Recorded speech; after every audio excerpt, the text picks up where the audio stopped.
কাঁদছো কেন এত? ও, চোখে তো জল নেই কিন্তু মুখ তো ভার। কি হয়েছে? মনে কষ্ট? কি হয়েছে? ও, যাকে চেয়েছিলে তাকে পাওনি? মানে তুমি এটা ভেবেই নিয়েছো যার সাথে প্রেম করছো মানে তার সাথে তোমার তোমার বিয়ে হবে বা তার সাথে তুমি বাকি জীবনটা কাটাবে? এত আবেগ দিয়ে জীবন চলে আজকের দিনে?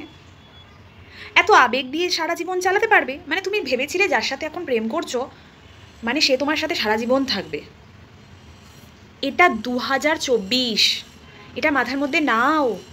এখন প্রেম বলে কিছু নেই। প্রেমের কোনো অস্তিত্ব নেই। আবেগের কোনো অস্তিত্ব নেই। আবেগ বেশি দেখালে নিজেই কষ্ট পাবে। নিজে কষ্ট পেতে চাও তো আবেগ নিয়ে থাকো, কেউ বারণ করবে না। নাও নাও, আবেগ নিয়ে থাকো। আজকের ডেটে আবেগের কোনো জায়গা নেই। এটা যত তাড়াতাড়ি বুঝতে পারবে না ততই মঙ্গল। বুঝছি সেই সময়টা অত্যন্ত গুরুত্বপূর্ণ। সময়টি মোটে ভালো সময় নয়, কারণ আমরা যত দিন যাচ্ছে তত মানুষের প্রতি আস্থা কমে যাচ্ছে, দিকভ্রষ্ট হয়ে যাচ্ছে মানুষ, নীতিভ্রষ্ট হয়ে যাচ্ছে, আর আদর্শহীন তো মানুষ দিনে দিনে হয়েই যাচ্ছে। আদর্শ বলে কিছু নেই। এই সময় দাঁড়িয়ে খাঁটি প্রেম কোথায় পাবে? তার উপর যদি আমরা আবেগ দিয়ে চলি আমরা নিজেই কষ্ট পাবো। তাই নিজেকে ভালো রাখতে গেলে আবেগকে দূরে সরিয়ে রাখতে হবে, বাস্তবের সাথে লড়তে হবে। আর ফ্রেন্ডশিপ উইথ বেনিফিটস এই কথাটা রাখতে হবে, মাথায় রাখতে হবে। মানে আমি যে মানুষটার সাথে মিশছি সে আমার সাথে দুদিন পরে ছেড়ে চলে যেতেই পারে, তার অন্য কাউকে ভালো লাগতেই পারে। আজকে আমাকে ভালো লাগছে মানে সে সারা জীবন আমার সাথে থাকবে বা গোটা জীবনটা আমার সাথে থাকবে, এরকম নাও হতে পারে। বিয়ে হলে তো কিছুটা আইনি জটিলতার জন্য একে অপরের সাথ ছাড়তে পারে না, কিন্তু বিয়ে যদি না হয় তাহলে তো মানে ব্রেকআপটা তো এখন মানে প্রেমটাও একটা খুব তাড়াতাড়ি হয়ে যায় কারোর সাথে প্রেম, আবার ব্রেকআপ হতেও সময় নেয় না। মানে খুব অসুস্থ সময়। মানুষ কেউ কারোর সাথে চিরস্থায়ী নয়, থাকতে চায় না একই মানুষের সাথে। একটা মানুষ খুব তাড়াতাড়ি বোর হয়ে উঠছে, মানুষ খুব অসুস্থ। মানে এই যে অসুস্থ সময়, এই অসুস্থ সময় দাঁড়িয়ে আবেগ দিয়ে তুমি যদি চিন্তা করো, আবেগ দিয়ে তুমি যদি ভাবো, তুমি কেবল নিজে কষ্ট পাবে আর কিচ্ছু নয়। তাই আমি বলবো বন্ধুরা, যত পরিমাণে বাস্তবের সাথে লড়বে, যার সাথে আসছো যেটুকু সময় আছো সেই সময়টুকু উপভোগ করো।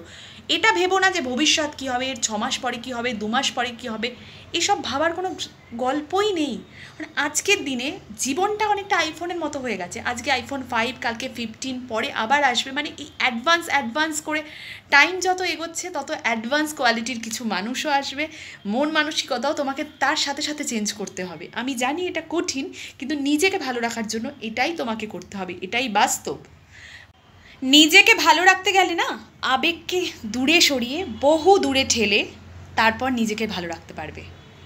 প্রেম করছো কিন্তু আবেগকে কাজে লাগিও না। প্রেম করো চুটিয়ে, আবেগকে দূরে সরিয়ে। ভালোবাসো চুটিয়ে, আবেগকে দূরে সরিয়ে। দেখবে তুমি ভালো থাকবে এবং তোমার সাথে তোমার প্রেমিক বা প্রেমিকা যেই আছে সেও ভালো থাকবে। বর্তমানে বাঁচো, বর্তমানের যে সময়টুকু আছে সেটা নিয়ে উপভোগ করো।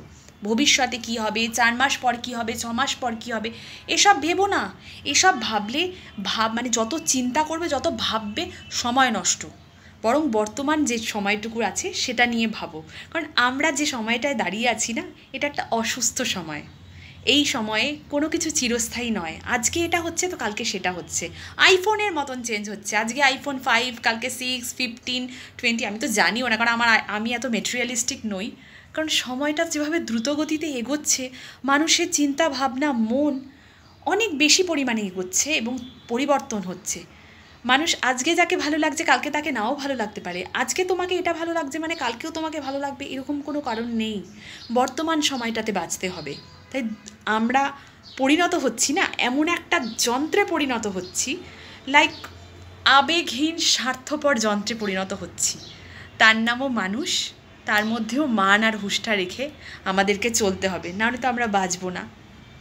বন্ধুরা, ভিডিওটা কেমন লাগলো জানিও কমেন্ট বক্সে। আর ভালো থাকো, আবেগকে দূরে সরিয়ে রেখে প্রেম করো, দেখবে তুমিও ভালো থাকবে, কষ্ট কম পাবে, কান্না পাবে না। নিজেকে ভালোবাসো, নিজেকে ভালো রাখার জন্য যা যা করতে হয় সব করো, বাট আবেগকে দূরে সরিয়ে রেখে দেখবে নিজে অনেক ভালো থাকবে এবং তুমি যার সাথে মিশছো সেও ভালো থাকবে। তাই বর্তমানে বাঁচো।